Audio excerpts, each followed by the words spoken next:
Hi viewers, cook with கோமாளி நிகழ்ச்சியில மணிமேகலை வேலையை செய்ய விடாம பிரியங்கா தடுத்ததா கூறப்பட்ட நிலையில மற்றொரு ஆங்கரான ரக்ஷனும் இந்த பிரச்சனையால பாதிக்கப்பட்டாரா அப்படின்னு பலரும் கேள்வி எழுப்பிட்டு வராங்க.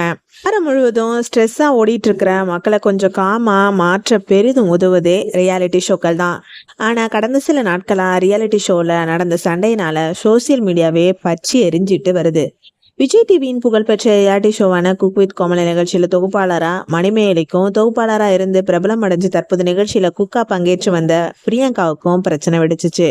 நிகழ்ச்சி நடந்து கொண்டு இருக்கும்போதே பாதியில வெளியேறின மணிமேகலை பின்னர் நிகழ்ச்சியிலிருந்து முற்றிலும் வெளியேறுவதா அறிவிச்சாரு. இதற்கு காரணமா அவர் கூறிய விஷயம் தான் தற்போது பேச்சு பொருளா இருக்கு. குக் வித் கோமாளியில குக்கா வந்த ஆங்கர் ஒருவர் என்ன வேலை செய்ய விடாம தடுக்கிறாங்க, எனக்கு சுயமரியாதை முக்கியம், பிச்சை எடுத்தாவது நான் பிழைச்சுப்பேன் அப்படின்னு காட்டமா கூறியிருந்தாரு. இந்த கருத்தை அவர் சோசியல் மீடியாவில பதிவிட்ட உடனேயே காட்டு தீ போல சரசரன்னு பலரும் அங்க என்ன நடந்துச்சு, மணிமேகலை ஏன் அவர் சொன்னாங்க, அவங்க கூறுவது உண்மைதானா அப்படின்னு ஆராயாம 2 கேங்கா பிரிஞ்சிருச்சு. முட்டவும் மோதவும் ஆரம்பிச்சிட்டாங்க. பல்வேறு விதமான தனிப்பட்ட தாக்குதல், காது கொடுத்து கேட்க முடியாத கமாண்டு, குடும்ப உறுப்பினர்களை அவமானப்படுத்துவது, இப்படி மொழி இன பிரச்சனை, வதந்தி அப்படின்னு போதும் போதுன்னு பல தகவல்களும் கருத்துக்களும் பரவி வருது. இது போதாதுன்னு நிகழ்ச்சிக்கு உள்ளே இருந்தவங்களோட பார்வை, வெளியே இருந்தவங்களோட பார்வை, காதுல கேட்ட தகவல், கேள்விப்பட்ட கருத்து, சொந்த கருத்து, பல கருத்து அப்படின்னு சுற்றி சுற்றி வந்துகிட்டே இருக்குதுங்க. குக் வித் கோமாளியில கடந்த 4 சீசனா தனிநபரை ஆங்கரிங் செய்து வந்த ரக்ஷன் மணிமேகலால தன்னுடைய வேலை பறிப்போனது அப்படின்னு கூறியிருந்தா என்ன ஆயிருக்கும்.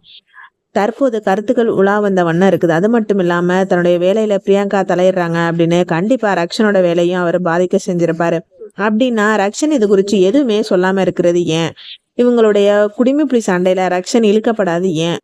காலம் போன காலத்துல ஒரு குரூப் குரல் கொடுத்து இந்த பிரச்சனையை முடிக்க விடாம செஞ்சிட்டு இருக்காங்க. மணிமேகலை பிரியங்கா சண்டை குறித்து ரக்ஷனிடம் கேள்வி எழுப்பினும் போது மணிமேகலை சொல்வது உண்மைதான், நாங்க பிரியங்கா கூட ஜூனியர், எனவே அவங்க ஏதாவது அட்வைஸ் பண்ணாங்கன்னா ஏற்றுக்கொள்வோம். ஆனா மணிமேகலை பல ஆண்டுகளா ஆங்கரா இருக்கிறாங்க, இதனால பிரியங்கா கூட அட்வைஸ் அவங்களுக்கு கோபத்தை ஏற்படுத்திருச்சு அப்படின்னு தகவல் வெளியாயிருக்கு.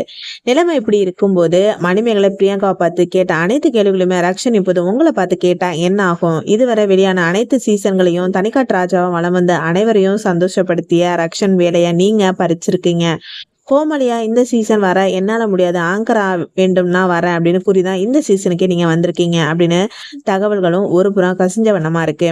இப்படி இருக்க ரக்ஷனுடைய சுயமரியாதை இங்க முக்கியம் இல்லையா அப்படின்னு ஒரு தரப்பு மணிமேகலை நோக்கி கேள்வி எழுப்புறாங்க. ஆனா ரக்ஷனும் இந்த சண்டையில கவனத்தை சிதற விடாம குக் வித் கோமாளியின் ஆங்கரிங் வேலையில பிஸியா இருக்கிறாரு. அதோட தன்னுடைய சினிமா கனவுகளையும் விஜய் டிவில இருந்துகிட்டே நிறைவேற்றிட்டு வராரு. மேலும் இதை பற்றி அப்டேட்களை நம்ம தொடர்ந்து பார்க்கலாம். பாய் ஃப்ரெண்ட்ஸ், தேங்க்ஸ் ஃபார் வாட்சிங்.